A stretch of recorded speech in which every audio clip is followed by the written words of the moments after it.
and then just work like hell. I mean, you just have to put in, 80 to 100 hour weeks every week. Gosh. And That's then a lot of work. all those things improve the odds of success. Okay.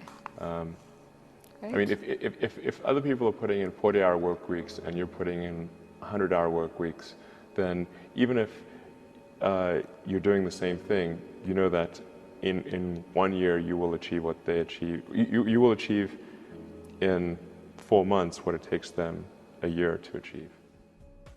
And then I think it's also important to reason from first principles rather than by analogy. So the normal way that we conduct our lives is we reason by analogy. We're doing this because it's like something else that was done, or it's like what other people are doing. Me Too type ideas. Yeah, Slight iterations yeah. on a theme, and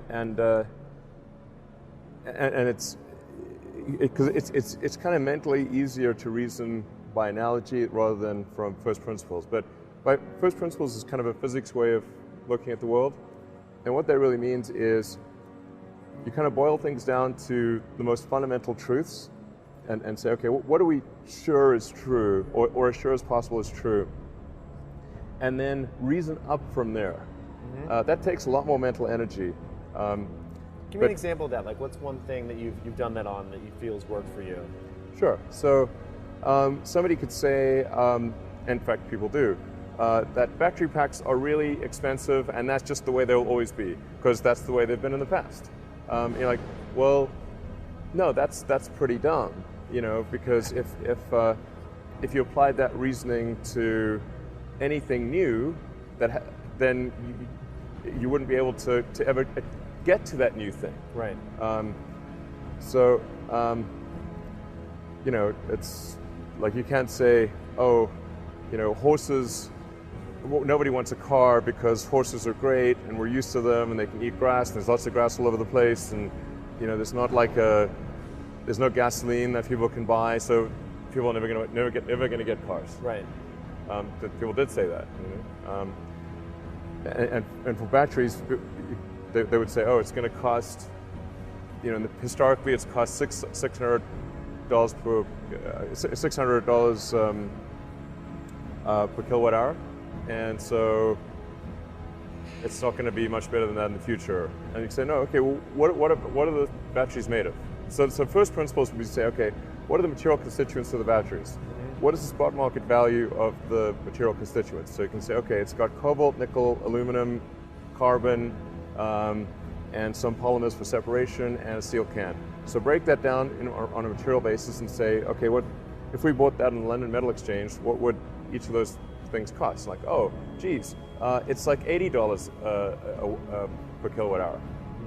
So clearly, you just need to think of clever ways to take those materials and combine them into the shape of a battery cell, and you can have batteries that are much, much cheaper than anyone realizes.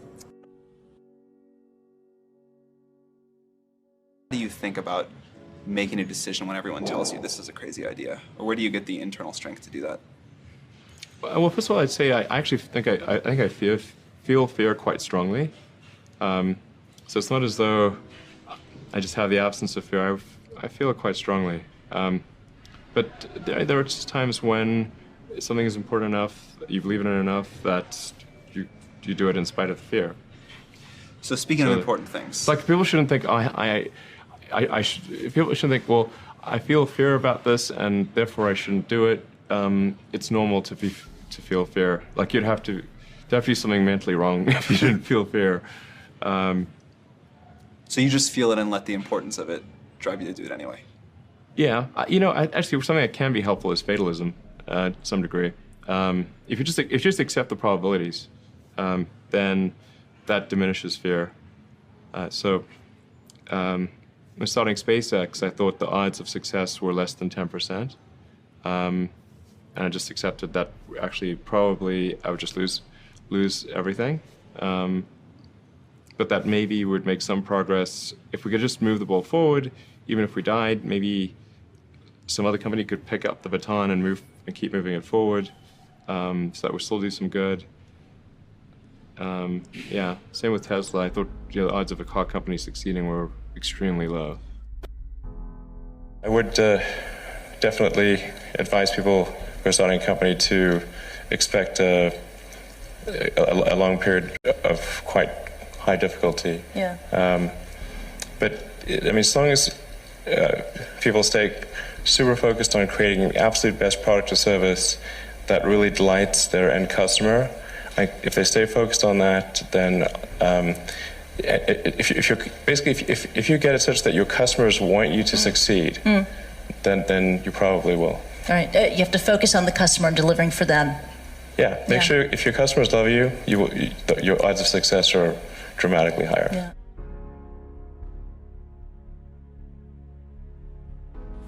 First of all, I'd say starting a business is not for everyone.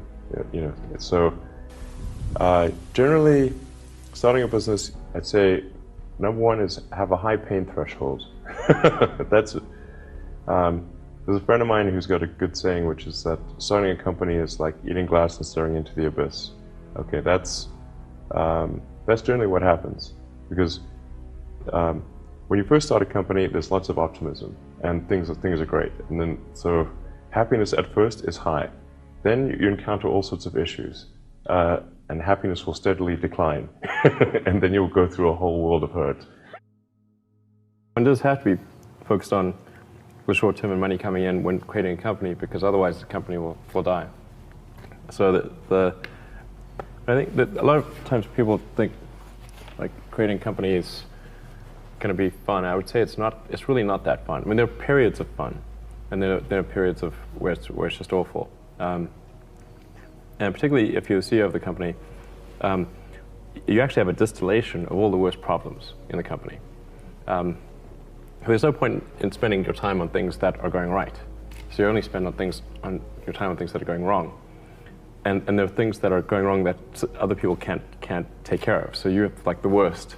You have a filter for the crappiest problem in the company, the most pernicious and painful problem. So I wouldn't say I think you have to feel quite compelled to do it, and have a fairly high pain threshold. And there's a friend of mine who says like starting a company is like staring into the abyss and eating glass. And there's some truth to that. The staring into the abyss part is that you're going to be constantly facing the extermination of the company, because most startups fail. It's like 90%, arguably 99% of startups fail. So, that's the staring into the abyss part. You're constantly saying, okay, if I don't get this right, the company will die. It can be quite stressful. And then the eating glass part is you've got to do the problems. You got to work on the problems that the company needs you to work on, not the problems you want to work on. And so that's you end up working on problems that you'd really wish you weren't working on. And so that's the eating glass part. And that goes on for a long time. So how do you keep your focus on the big picture when you're constantly faced with, we could be out of business in a month? Well, it's just a very small percentage of mental energy is on the big picture. Like you know where you're generally heading for, and the actual path is going to be some sort of zigzaggy thing in that direction. You try not to deviate too far from the path that you want to be on, but you're going to have to do that to some degree. But I don't want to diminish the. I mean, I think the profit motive is a good one if the rules of an industry are properly set up. So there's nothing fundamentally wrong with profit. In fact, profit just means that people are paying you more for whatever you're doing than you're spending to create it. That's a good thing. and if that's not the case, then you'll be out of business, and rightfully so. Because you're not adding enough value. You have the same fun from innovation as from business, running a business? Well, I mean, or would I guess, you rather to be just an innovator, engineer, instead of a business owner or runner? I mean, I'd love to just do innovation and just do engineering. But you raise a good point, because you know, a lot of life in general, in any job, there's like, you have to do your chores. You know, there's... Because nobody else can do that for you, right? Well, it's, yeah, I think to be successful at almost anything, you can't, you have to do the tough stuff and as well as the enjoyable stuff. You have to do the boring stuff as well as the non-boring stuff. And if you don't do your chores, then bad things will happen. But if they don't do the things that they don't like to do, then the company will be in trouble. Like, you have to, you basically, like, it's more fun to cook the meal than to clean the dishes, okay? But you need to clean the dishes.